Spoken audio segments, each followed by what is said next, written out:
This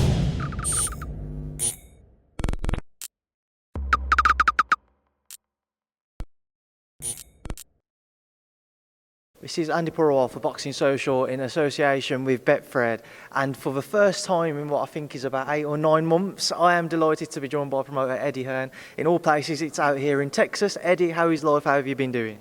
Life is good. It's a fantastic end to the year. Of course, someone said to me yesterday, how does it feel to do AJ, Golovkin and Canelo in 1 week? And it's mad when you look at it like that, but honestly, it's just been about just focusing on each event each day and trying to overcome the problems, because I don't want to jinx it, but right now I think we're good, but every day presents new problems. So I won't sit back and enjoy it till it's over, but I'm really proud of particularly the close of the year, because it's not been easy, but it's been a lot of fun. It's been very challenging, and I'm looking forward to this weekend and of course 2021. I mean, to get AJ out last week, you've obviously got Golovkin on Friday night and then the big one between Canelo and Smith on Saturday night.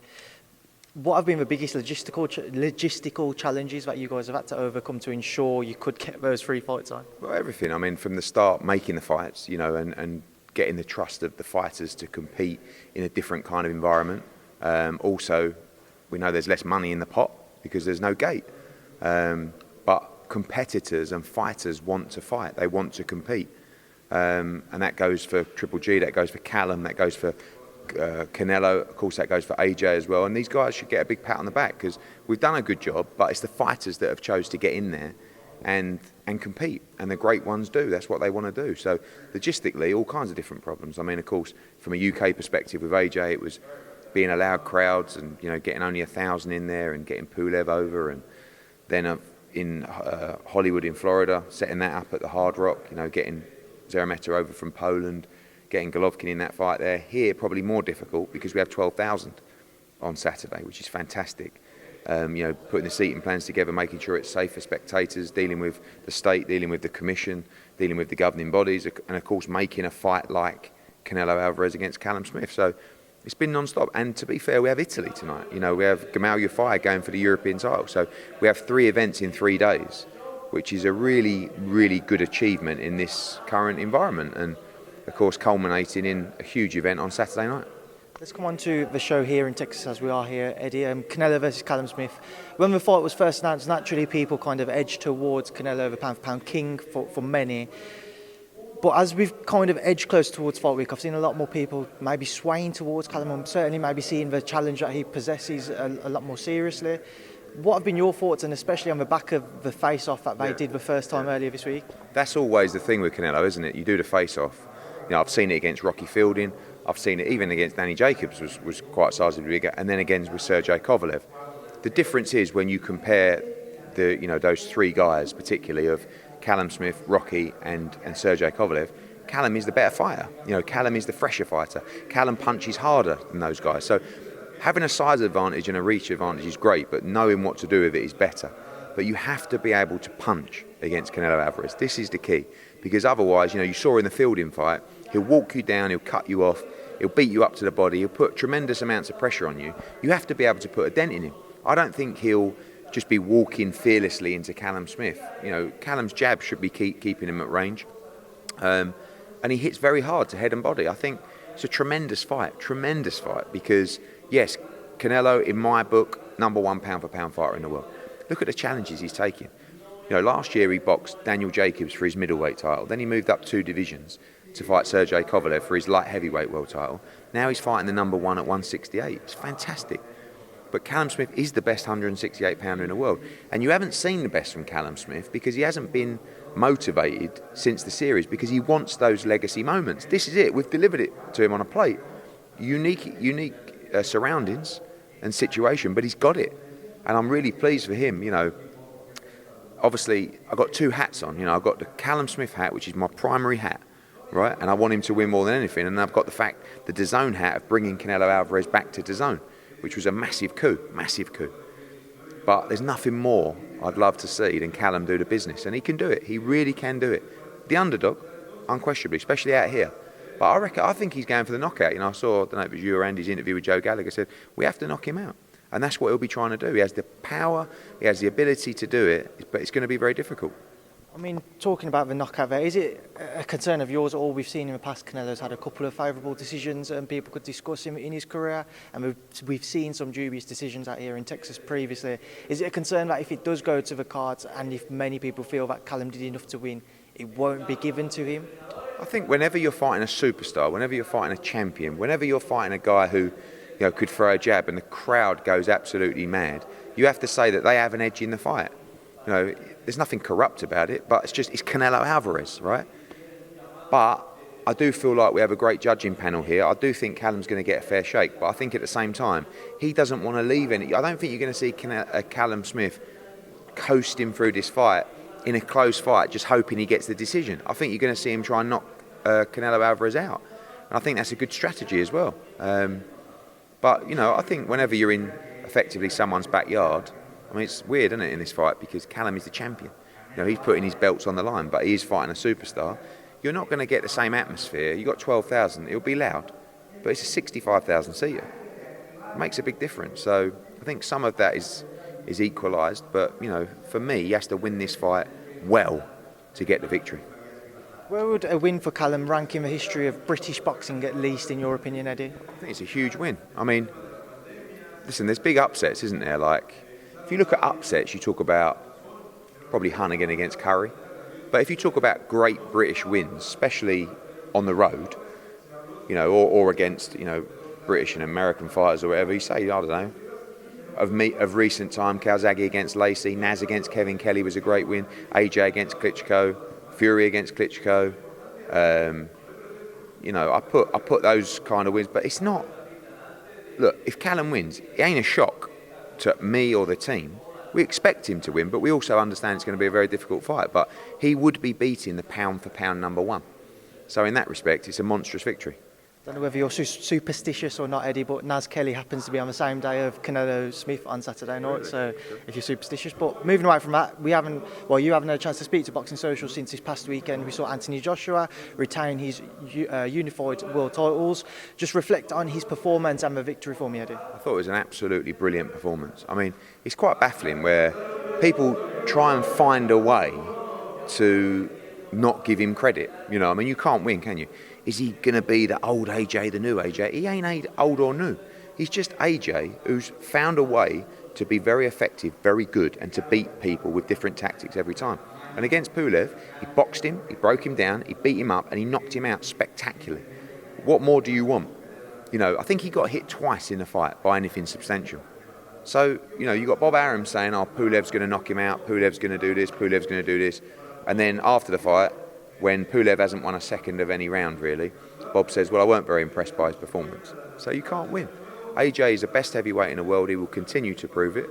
And I guess next year we will get the chance, I believe, to really see, unquestionably, leave no answers as to who is the best. But I thought it was a brilliant performance. There were some comments that I certainly saw over social media on the back of the win. Some people saying maybe he could have stopped Pulev earlier.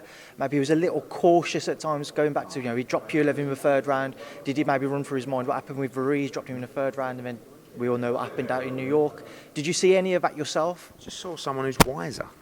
I saw someone that's not reckless, that's not... AJ used to go in when he hurt someone and just literally anything goes. Right, chin in the air, whatever. You can do that at a certain level, but you can't do that at world-class level. It's all very well doing that against, I don't know, Gary Cornish or Baktov or, Erich or these kind of guys that he was fighting, Jason Gavin. But you can't do it against guys that are firing back. Pulev was very, very game. I mean, you saw how tough it was. To be honest with you, look, the fight should have been stopped in the third round. He turned his back, the fight was over. But in the fourth round, AJ just composed himself. And, if he hadn't have got the knockout and if he would have just coasted through to 12, I think maybe you could have said, you should have jumped on him and got him out of there. But I thought it was a brilliant performance. He hasn't boxed for a year. All the pressure of the Fury fight and everyone talking about that, I just thought it was a wonderful performance and super composed, spiteful, brilliant. Now, you mentioned the Fury fight. There's two things with that. Firstly, after the fight, we saw in a post-fight interview, a lot of people again saying that maybe Anthony never called out Fury as much as what people would have anticipated. What are your thoughts on it? Just don't think you're going to get AJ calling out anyone. I think he's bored of people using his name in the past to try and get fights. And I go back to the Wilder fight where I always told him, we'll get this fight. Wilder can't turn this down, especially with a final DAZN offer. And he was like, he won't fight me. He won't fight me. I said, he will. And, he ended up being drawn into all these conversations, which was effectively designed to raise Deontay Wilder's profile. Now, thankfully, since we've found out since, they were lying, right? But in this situation, all I can tell you is there's only one fight that's being discussed within the team, and that's Tyson Fury. What you're not going to do is get AJ coming out, calling him a big dosser, making jumpers with his face on it or his old man's face or whatever. It's just not his style. He's never done it. So I think more talk, more action, less talk, more action that's what I said, and that's really what we're thinking. Get the fight made, and then you'll hear everything you need to hear from me. But I don't know. I think he's learned his lesson of talking about fights that may never materialise. In his head, he doesn't 100% believe this fight will happen next, to be honest. I'm telling him again, I think it will. And now I've got to deliver it. After the fight, Eddie, you did say that talks will begin on Monday. Have they begun? Yeah. And what has kind of been said so far? Loads of bits and pieces going on behind the scenes, specifically a couple of conversations with Bob Arum. We are working on contracts from our side. There's been a lot of discussions this week. We hope to get something over to the team soon to press forward with this. A couple of issues. Obviously, broadcasters, where the fight will take place. But that's kind of it, really, to be honest with you. Obviously, we know about the WBO situation. But we're in a position now where my plan is to exchange sort of draft agreements in the next couple of weeks and then move forward and go out to market and see where we're going to do this fight. But again, all the conversations with Bob, everyone on the same position. We don't see... I think the only thing that could potentially scupper the fight is the Deontay Wilder legal situation, which sounds like, according to Bob, that's irrelevant anyway. But that's out of our control. But I don't see this fight not happening. You mentioned the WBO title situation, Eddie. We've seen the WBO very insistent that we see Alexander Usyk face AJ next. Is there any chances that could be a big hindrance, or that may well see the fight not happen? Because there's only one fight we want, and that's Tyson Fury. So we respect Alexander Usyk's mandatory position. But as I said in an interview yesterday, I'm sick and tired of the sport not getting the fights that we should deliver because of politics. And when you look at the amount of money that these governing bodies are going to make out of this fight, and I see it because we write them checks every single week. And the reason I speak up about this at the moment is because financially things are very, very tough. But they don't have risk, And we value the belts and we respect the presidents of each individual organisation. But I'll tell you something now, when you're paying them as much money as you're paying them, and now you've got another guy who wants 7 figures for a step aside, in the end, at what point do you go, you know what? We want undisputed. That's always been the aim, right? And I'd be really upset if we couldn't get it. But if we lose one belt, we might as well lose them all. Because what do you care if there's a belt on the line? What does the public care if there's a belt on the line? We care, the fighters care, people in boxing care. But when you look at the amount of money that's going out of the fight, you look at the step-aside money, the belts can be irrelevant. It's to find out who the best heavyweight in the world is. That's what this fight's all about. But AJ has always had a dream for it to be undisputed. So my message to the governing bodies is, be careful, don't be greedy. Right? We're all suffering in business right now. So you have to just understand and play the game and do what's right for boxing. And it's not a case of just disregarding Alexander's position. He's become mandatory for the WBO world title. So we want to try and find a solution with him. And we'll fight Usyk if the Fury fight don't get made for any reason. But that's not on our agenda at all at the moment. The only fight we want is Tyson Fury. And if it's 1 belt, 4 belts, or no belts, it's still the fight we want next. I just want to touch on Alexander, Eddie. We've seen a video come out where he said that he wasn't happy with the gloves on the night of the fight with Derek Chisora, and he wasn't happy with the ring size. Can you just kind of fill us in on the situation there and Alexander's effectively accusations or his unhappiness? Yeah, so the ring was 20 foot by 20 foot, which was measured on the night by their team. They all know the size of the ring. It was exactly the same ring that was used for the Bellew fight. He just felt that it felt smaller. It wasn't at all. On the gloves, his team didn't like the gloves, fly gloves, that are approved by the British Boxing Board of Control. In the contract, both teams have to provide gloves, a brand that is approved by the British Boxing Board of Control. Fly are, you know the game. Dylan wears them, I think. Josh Kelly wears them. A number of other fighters wear them. They didn't like him, so they tried to get him changed. That's it. I mean, Alex Krasuk I've spoke to, asked me the question about the ring, 20 foot by 20 foot, as per the contract, as per his last fight. So, the glove thing I knew about, because I think as well, Usyk felt that, like with Bellew and Hay there, that it was just a bit, heavy on. But he had Aegis and Alex there, but they just chose not to stand up and scream and shout, because they're not like that. So, yeah, I've spoken to Alex Krasuk, and both of those thoughts from Usyk are complete rubbish.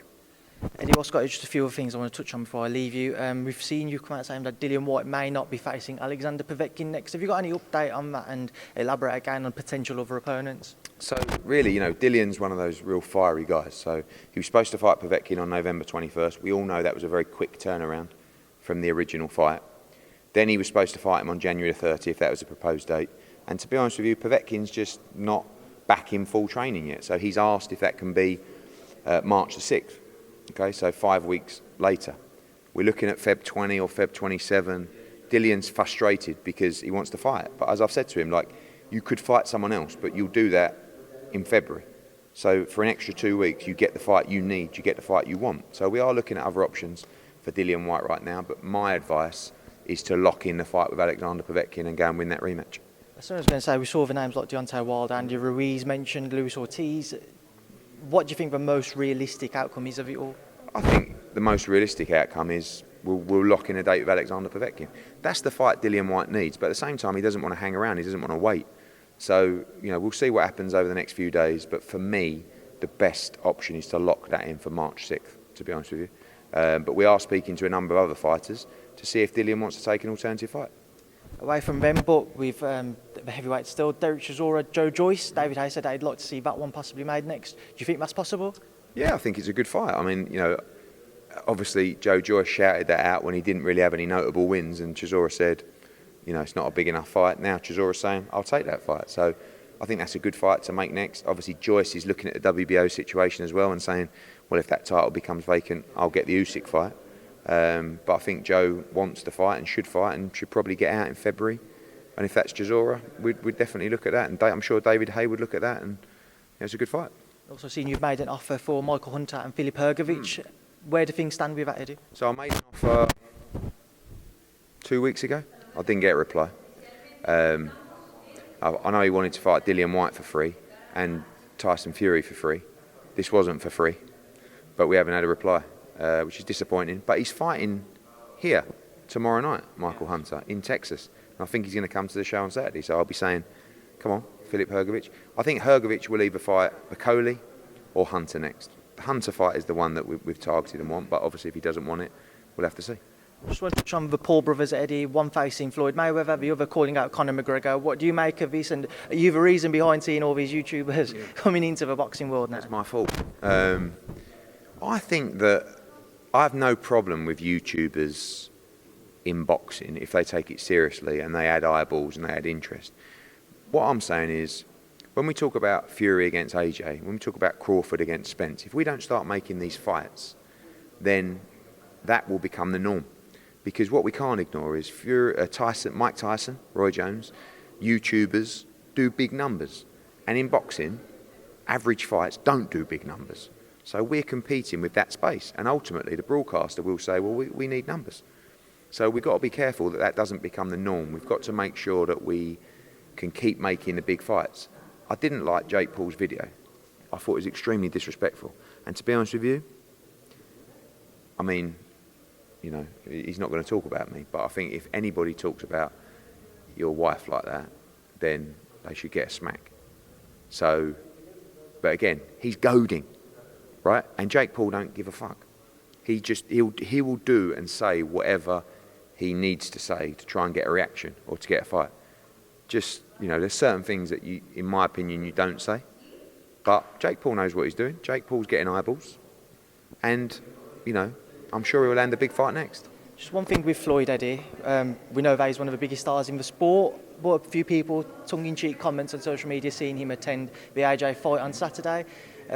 How exactly did he manage to sneak into the arena, effectively, is what people were saying, given the restrictions on attendance? Because he was invited by the broadcasters and he was giving interviews for the broadcasters. And when you do that, you're allowed in. He sat with people away from the the bubble area. He did go and see AJ after, but he had been tested, not through our facility, by someone else. But ultimately, when you're working for TV and you're giving interviews, you are allowed to attend. And the final question I just want you to touch on, Hughie Fury, a very different performance from what we've been used to. What do you make of it? I thought it was really good. I mean, Hughie never gets the credit. A bit like Coley, and sometimes a little bit like AJ.